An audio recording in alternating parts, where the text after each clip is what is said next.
Hello, welcome to Lemon Studios, where we talk movies, television, and wrestling. I'm, of course, the Lemon himself, Zeke Lamone, and this is my review for Saturday night's main event, John Cena's farewell match. But before we get into that, let's get the house clean out of the way. Share them to leave a like. Comment below and know your thoughts on John Cena's farewell match. And, of course, hit that subscribe button as it helps me grow into my YouTube career.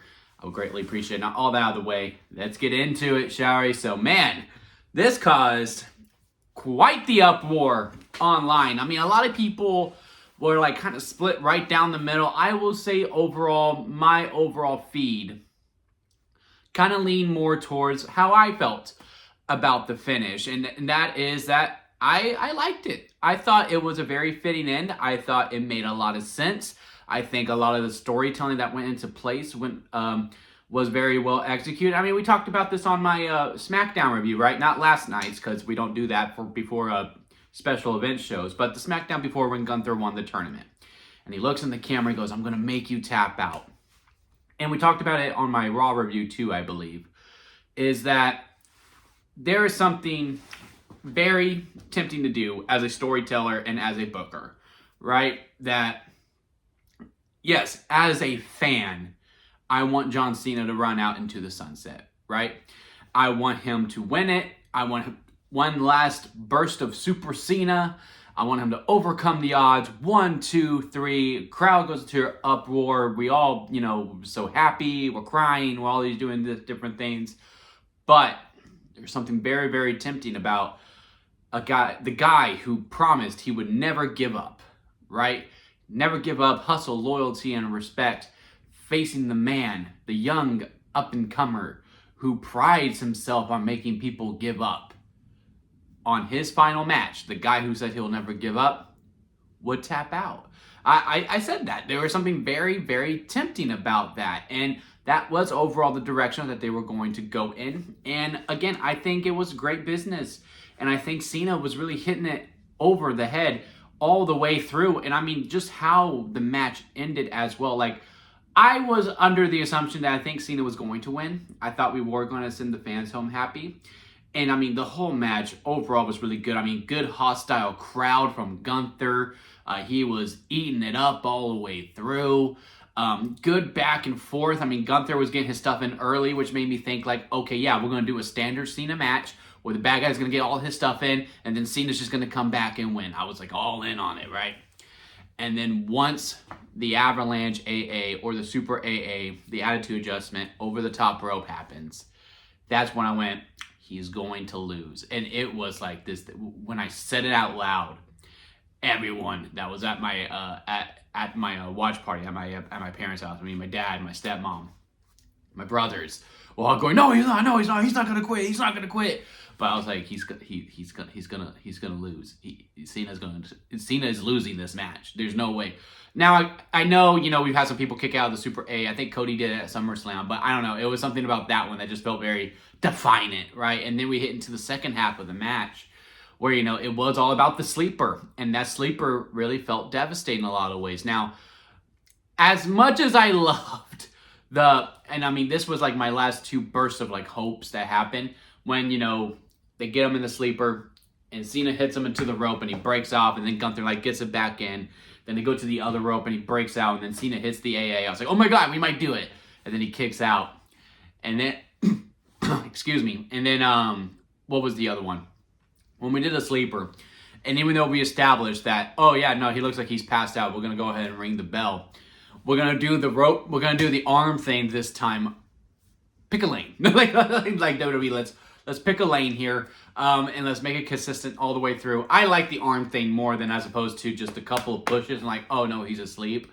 And I will say I did like the whole 1, 2, and then he holds the hustle, loyalty, and respect up in the air. Oh man, that was so corny and so perfect in so many different ways. I absolutely loved it. And when he did that, I was like, he's gonna do it. And then he'd get in, and then we get to that damn smile. And this is what I loved about it. It wasn't a, I quit tap out.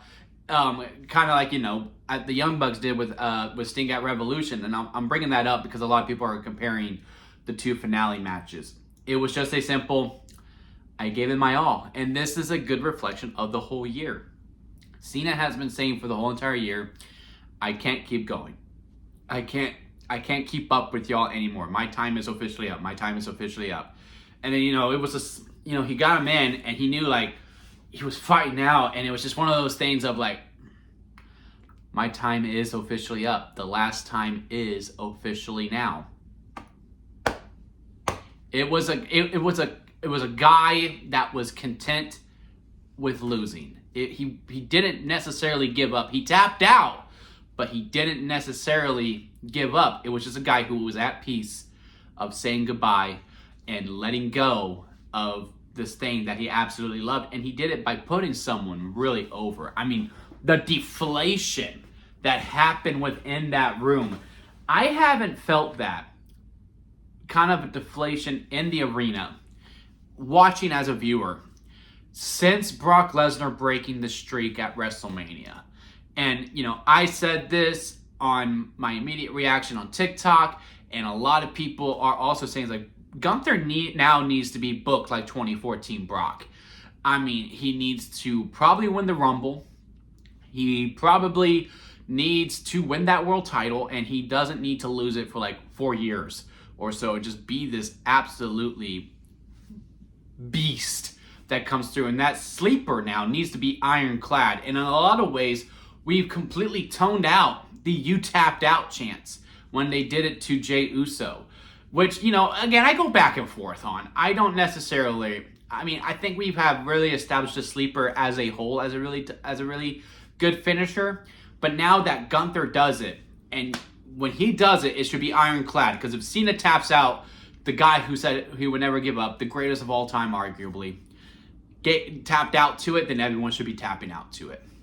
But now when people go, "You tapped out," and he goes, "Yeah, but I also made Cena tap out." Like, it completely deflates when the fans chant that. So again, I think overall we did a lot of great business when it came to that final match. I thought it was great storytelling all the way through. Yes, I did cry.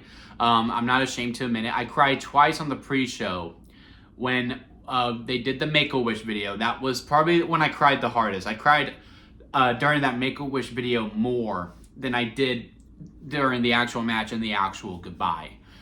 I also teared up with the Michael Cole video because, like, Michael Cole is my voice of WWE as well. Like, don't get me wrong, I love JR and Jerry the King Lawyer. But, I started watching wrestling in September 2007 on SmackDown, and that was Michael Cole at the time, and JBL. That was my first commentary duo. So, that video just did things to me just due to, how attached I am to, Michael Cole, and then of course John Cena. Like, it was a very beautiful video. And then when Gunther kicked out the Avalanche, that's when the waterworks started to come for me, right? Because I knew, okay, Cena's not gonna win. Like, it was like, again, it was just, that's when I felt the deflation. And then of course when everyone came out, and a lot of people are upset that everyone was booing Triple H. I think they expected it in a lot of ways. I mean, like, in the heat of the moment, I think now that the dust is settled, I'm curious to see how online is now that we've had a time to sleep on it, is that, yeah, in the heat of the moment, you wanted to see your guy win. And a lot of people who don't even watch wrestling regularly, like when I was on Twitter, I saw a lot of people, I was like, I didn't even know this person watched wrestling. They're like, "Why did John Cena go out like that? I can't believe I watched that." And those people, they watched it, they got upset, and they'll probably never watch wrestling again. And it's not like they watched it before, but, hopefully, it hooked them into it, especially with the people that they showcase on Saturday Night's Main Event. But I feel like overall, people were like, you know what, I think that finish was actually pretty decent. And, we compared to Sting a lot, who went out on top.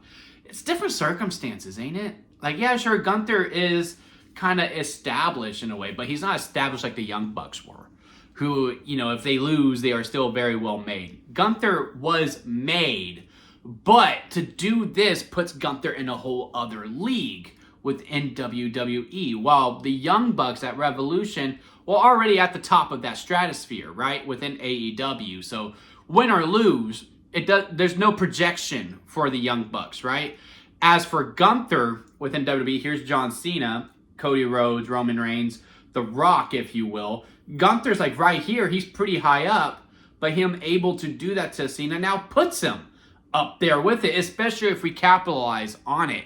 And he does win the Rumble, or we kind of do like what Brock Lesnar did in 2020, where Gunther's number one and he's just going through fools. Then whoever eliminates him, that's his WrestleMania program match, and maybe it takes 12 people to actually eliminate Gunther. Again, what we did within that match to me justifies the finish for what it was.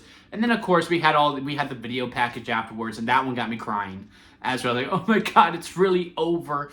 And seeing Cena smile throughout that video was very, very sweet. He's taking off the shoes and he's leaving the armbands. I was like that guy in the crowd. I said, leave the jorts! Like you gotta leave the jorts, man! Because that needs to go into the museum or WWE World, wherever it's going to go. But yeah, it was a hell of an emotional ride, right? As for the rest of the card, I mean, it's really an afterthought, right? But I still think, again, with how this was showcased, I'm trying to set up the future, so therefore he was going to go on his back. We're going to showcase these NXT talents. Oba versus Cody was cool. I thought it was enjoyable for what they were, but the no contest finish really lit the sour grape in my mouth. Like, if you're not confident with giving either one the win because you think it's going to hurt them, then don't book the match, right? Then Ricky Starks probably should have retained, and then Oba could have got the title back, or not get the title back, and Oba should have just been called up. If I would have said, I mean, at my place, because I watch it with a bunch of casuals, right? Like, they're not into it like I am, right? Is when Oba came out, he's doing the walk, right? And everyone's like, who is this guy? Like, they're captivated by the man. And the way that he was wrestling, he's super ready for the main roster. And I don't think a loss hurts Cody whatsoever. But, for one reason or another, like, okay, we want to protect both of them, so we'll have Drew come in and we'll beat up Cody Rhodes. Okay, whatever. Thankfully, the match was first, so we just got out of the way. So, Ruka versus Bayley was a lot of fun to watch. I mean, again, the people I was watching were like, wow, man, this girl's actually pretty good. And they really like the Soul Snatcher finish. They like the way how she jumps up, how she moves all the way around the ring. I will say, when she is called up properly, maybe we peel back the athleticism moves a little bit. Like, I like the cartwheel DDT, but it's just one of those things. Like, okay, why do we keep flipping? Like, don't get me wrong, I love Sol Ruka, and within NXT, all those moves are fine. But I think once we get up to the main roster, peel it back a little bit and only bring those moves up like occasionally. But I get this was a showcase match, so we made sure we get all of her stuff in. I'm glad she got the win too. That was really, really cool to see. Again, I think she's ready for the main roster for sure. And then freaking Javon Evans, Leon Slater, AJ Styles, and Dragon Lee. I was very shocked because I was explaining to my dad, he was like, what's this X Division title? And, I was explaining to him, I was like, well, it's like cruiserweights, but it's not really cruiserweights. The whole division is really just about, going super fast, right? Up-tempo type matches. And I had no idea they were going to basically do a TNA X Division style match. I mean, AJ Styles really turned back the clock. Yes, he had that one mess up on the roads, but hey, it happens to the best of us. And, at his age, would that be his only mistake throughout, especially with how up-tempo and upbeat that whole entire match was? Yeah, no, I'm not going to discredit AJ Styles for that whatsoever. Again, Javon Evans and Leon Slater, I think, Leon Slater is part of TNA, but if they wanted to be called up as a tag team to the main roster, and let's do them versus Fraxium or the Motor City Machine Guns, or hell, the War Raiders, I think could be a lot of fun on Monday nights as well. Let's do it. I mean, granted, if the Cena match was the best match overall, because I was like, damn, Cena and Gunther have a lot of stuff to match up to with that one, because I was like, man, that's like a match of the year contender. Not my match of the year, but it's definitely up there, probably within my top 10 matches of WWE within 2025. But then, the Cena match, they did really good with their storytelling. So yeah, overall, again, good showcase for all the NXT talent. Good quality matches overall. Again, the first match with the no contest finish kind of leaves a sour taste in my mouth. But hey, at least it was first, so we got it out of the way. And then, of course, the Failure match to me was absolutely amazing. And again, I wouldn't have changed anything. I think they booked it as perfectly as it could be. And for the reaction that we got, I think we made the right call, because that is what wrestling is all about, is having those types of emotions. And again, Gunther was up there, right? But you have Rock, Roman, Punk, Lesnar, Cena, Cody Rhodes, Roman Reigns, all of these people are up here, while Gunther's like right here within this tier where people know him, but you know, like he's not the guy yet. Him doing that to Cena now puts him up there. So again, I have no complaints about it. I really did like it, and I wouldn't be surprised if that was Cena's call to do. Yeah, those are my thoughts on Saturday night's main event on Cena's farewell match. John, thank you so much for all the memories. I highly doubt you'll be watching this video, but thank you. You have meant a big portion of my childhood, and it did feel like it was going away, and now it's time for me to, you know, try to carry on the legacy of you within my own personal way. But you know, since you gave up, I'm gonna put my 2 weeks notice in, because if you can quit, I can quit too. No, I'm kidding. Anyone from my job is watching. I am joking. I do not mean that whatsoever. Okay. All right. So let me know what y'all's thoughts on this show down in the comment section. Leave a like if you made it this far within the review. I do greatly appreciate it. And hit that subscribe button as it helps me grow into my YouTube career. And don't forget to squeeze the days, guys, because life is too short not to give you all. So squeeze every opportunity that you can. Until next time, I'll see you here at Lemon Studios.